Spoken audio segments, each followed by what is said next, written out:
Just కెరియర్ని ముందుకు తీసుకెళ్ళడానికి ఒక ఆడపిల్ల బయటికి వచ్చి తన 17 ఏళ్ల వయసులో జరిగిన ఒక విషయం అని చెప్తూ ఇంత పెద్ద విషయాన్ని తన ఆల్మోస్ట్ తన శీలాన్ని అన్నిటిని బయట పెట్టుకుంటుందా?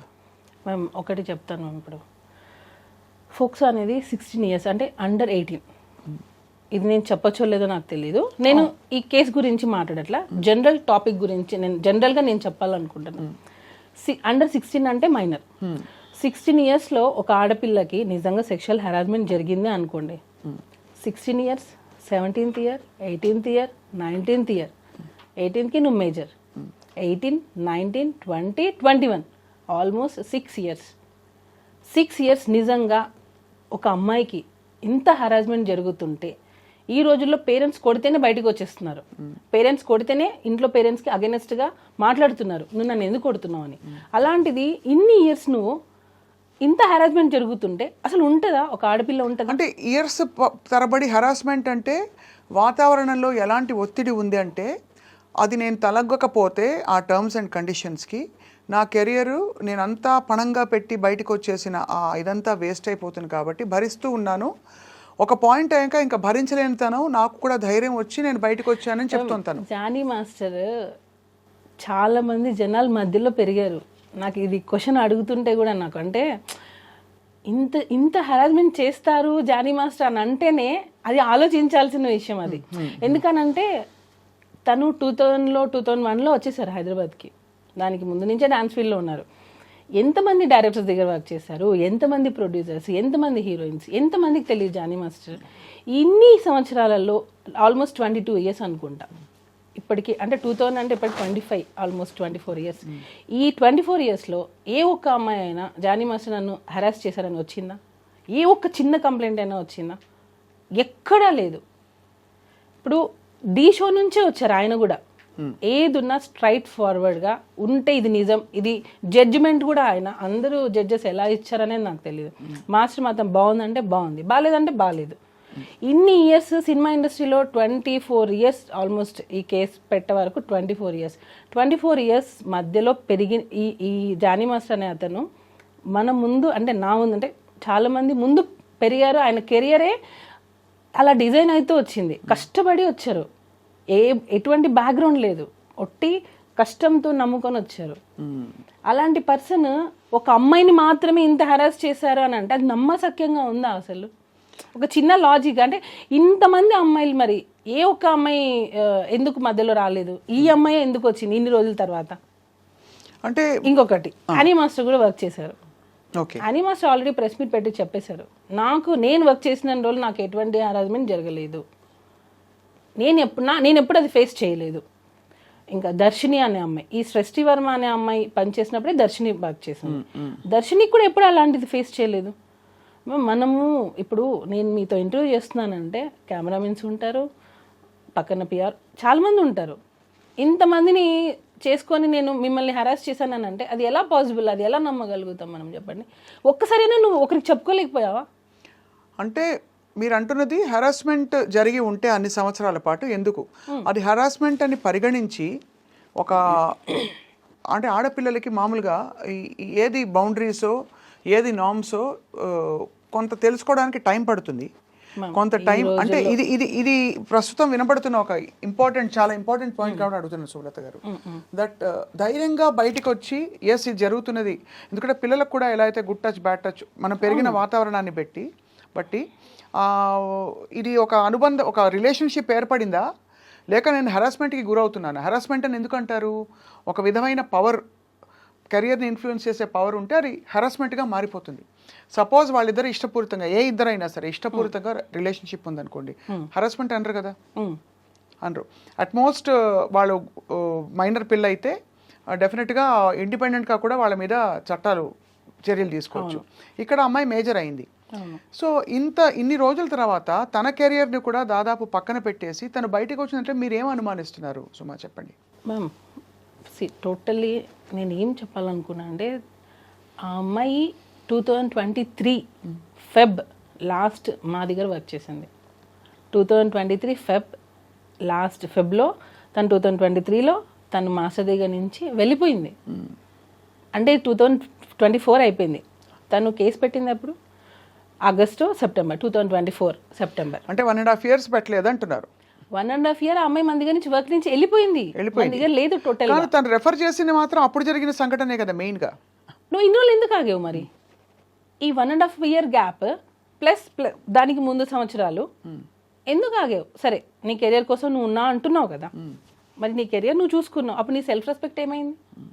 అంటే నీ వర్క్ కోసం నువ్వు ఏమైనా రెడీయా చేయడానికి?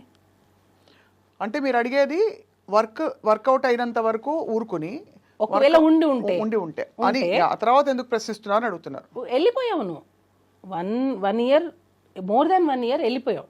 వెళ్ళిపోయిన తర్వాత నువ్వు ఎక్కడ కూడా నువ్వు మాస్టర్ దగ్గర రాలేదు, కాంటాక్ట్ లేదు అసలు నీకు. సో నువ్వు తర్వాత నువ్వు హెరాస్ ఫీల్ అయ్యావని ఎందుకు పెట్టావు? ఉండుంటే ఈ 1 year ముందే పెట్టి ఉండాలి కదా, అట్లీస్ట్ నువ్వు పోయే ముందైనా పెట్టేసి వెళ్ళిపోయి ఉండాలి కదా నీకు జరిగి ఉంటే.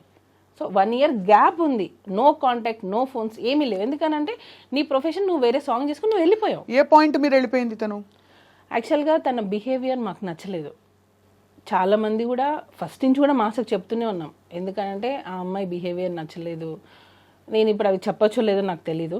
సో బిహేవియర్ పరంగా మాకు నచ్చలేదు ఆ అమ్మాయి. అంటే నచ్చినప్పుడు మేము వద్దు అని అనుకున్నాం. నచ్చకపోవడం అంటే ఏంటి? అంటే తను చెప్పిన మాట వినకపోవడం, లేదు స్టెప్పులు కొంచెం అరగంట్ గా ఉండడం అలాంటిదా, లేకపోతే? అంటే మ్యామ్ నేను అదే అన్నాను, ఇప్పుడు మనం ఒక ఇంపార్టెన్స్ ఇచ్చాం కదా అని చెప్పి అదే లైఫ్ లాంగ్ కావాలి అని అనుకుంటే మాత్రం అది ఎప్పటికైనా మనకి ఎఫెక్ట్ అవుతుంది. నీకు తగ్గ ఇంపార్టెన్స్ నీకు ఇస్తారు ఎప్పుడు, అన్లెస్ నువ్వు దానికి అర్హురాలైతే, నువ్వు ఎలిజిబుల్ అయితే నీకు ఖచ్చితంగా ఇంపార్టెన్స్ అనేది వస్తుంది. నువ్వు కాదు కాబట్టి నీకు ఇంపార్టెన్స్ ఇవ్వలేదు. నీకు స్టార్టింగ్లో వచ్చింది నాకు ఎండింగ్ వరకు అలానే ఉండాలి అని అంటే ఇంకా మోర్ దాన్ దట్ కావాలి అని అనుకున్నప్పుడు దాన్ని ఎలా ఎంకరేజ్ చేస్తాం ఎవరైనా సరే? సో ఆ ఇంపార్టెన్స్ తగ్గడంతో తనే వెళ్ళిపోయిందా, మీరే వెళ్ళిపోమని చెప్పారా? మేము వద్దన్నాం, మేము వద్దు అన్నాం. యాక్చువల్గా తను ఏంటంటే ఒక్కొక్కసారి ఫోన్ లిఫ్ట్ చేయదు. ఇప్పుడు మనం ఒక కొరియోగ్రాఫర్గా అయ్యింది, యాక్చువల్ కొరియోగ్రాఫర్ కార్డ్ మేమే ఇప్పించాం అమ్మాయికి. యూనియన్లో ఫైట్ చేసి యూనియన్కి అగేనెస్ట్గా అమ్మాయికి కార్డు ఇప్పించిందే మేము. ఎందుకు అగేన్స్ట్గా వెళ్ళాల్సిన అవసరం? ఎందుకనంటే యూనియన్లో అమ్మాయి కార్డు ఇవ్వడానికి రెడీగా లేరు. నేను చాలా విషయాలు నేను ఇక్కడ పెట్టుకోనున్నా, చాలా విషయాలు నేను చెప్పాలంటే చాలా మంది ఫ్యామిలీస్ ఎఫెక్ట్ అవుతాయి. అందుకే నేను చెప్పాలంటే కూడా నాకు అంటే నేను చెప్పేస్తే యూనియన్లో 600 మంది ఉంటారు, వాళ్ళందరికీ ఎఫెక్ట్ అవుతుంది నేను మాట్లాడితే యూనియన్ గురించి. సో నేను ఆ మాటలు కొన్ని నేను చెప్పలేను, కానీ ఎప్పటికైనా అది బయటకు వస్తుంది. మ్యామ్ ఏం లేదు, ఇప్పుడు ఆ అమ్మాయి కార్డు గురించి అన్నారు కదా, ఎక్కడ తను వస్తే వేరే మాస్టర్స్కి వర్క్ వెళ్ళిపోతుందో ఏమో అని చెప్పి చాలామంది మాస్టర్స్ యూనియన్ మొత్తం ఆ అమ్మాయి కార్డు ఇవ్వద్దు అన్నారు. నేను వాయిస్ నోట్స్ అఫీషియల్ గ్రూప్లో, మా అఫీషియల్ గ్రూప్లో డైలీ మెసేజెస్ పెట్టాను. నేను ఆ అమ్మాయికి మీరు కార్డు ఎందుకు ఇవ్వరు, తన టాలెంట్ ఉంది. యాక్చువల్లీ నేను అమ్మాయిని ఎంకరేజ్ చేయకూడదు.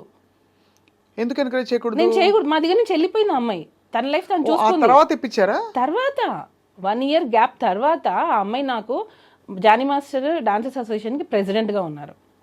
ఆ టైంలో ఆ అమ్మాయి కార్డు అప్లై చేసింది.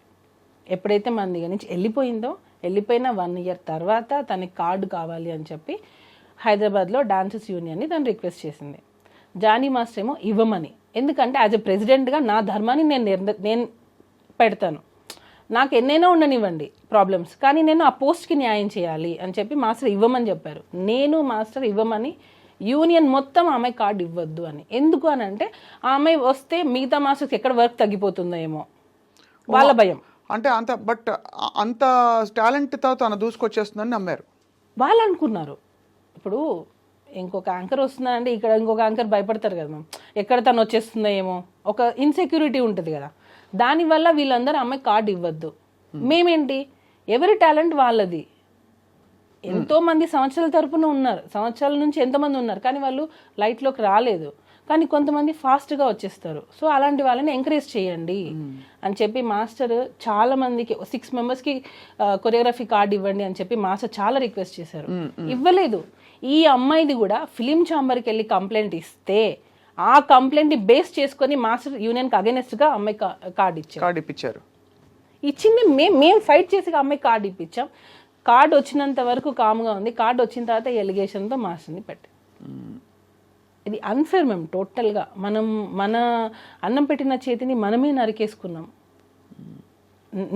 నేను ఫీల్ అయింది, మేము ఎంకరేజ్ చేశాము, మేము ఆ అమ్మాయిని కార్డ్ ఇవ్వడంలో నేను వాయిస్ నోట్స్ ఎన్ని పెట్టాను అవన్నీ ఎందుకు తను వాయిస్ నోట్స్ అన్ని ఉన్నాయి మీ దగ్గర? ఉన్నాయి నా దగ్గర అన్నీ ఉన్నాయి. With dates. హా, నేను సెక్రటరీకి పెట్టిన వాయిస్ నోట్స్, నేను జానీ మాస్టర్ కార్డు ఇవ్వమంటే మీరు ఆ అమ్మాయికి ఎందుకు ఇవ్వట్లేదు, మాస్టర్స్ గ్రూప్లో కూడా పెట్టాను నేను. కానీ చాలా కొంచెం విచిత్రంగానే ఉంది. అంత అపురూపమైన టాలెంటా? అంటే తను వచ్చేస్తే అందరూ అంత 600 మంది బెదిరిపోయేంత? అలా కాదు, ఎవరికి కూడా ఇవ్వద్దని. ఓకే, అసలు టోటల్ గా మాస్టర్స్ కార్డులే ఇవ్వద్దు, కొత్త కార్డులు ఇవ్వద్దని, ఇవ్వద్దు. ఈ అమ్మాయికి మాత్రం ఇవ్వాలని మీరు ఇన్సిస్ట్ చేసి. మేము ఈ అమ్మాయికి మాత్రమే అని ఎందుకు వచ్చింది అని అంటే తనకి ఆఫర్ వచ్చింది, మిగతా వాళ్ళకి ఆఫర్ రాలా. ఒక 6 మెంబర్స్ కొత్త కార్డ్స్ అప్లై చేశారు, మాస్టర్ కార్డ్స్. 6 మెంబర్స్లో ఈ అమ్మాయికి పుష్ప 2లో ఆఫర్ వచ్చింది. సో పుష్ప 2లో ఆఫర్ కావాలంటే తనకి హైదరాబాద్ కార్డు కావాలి.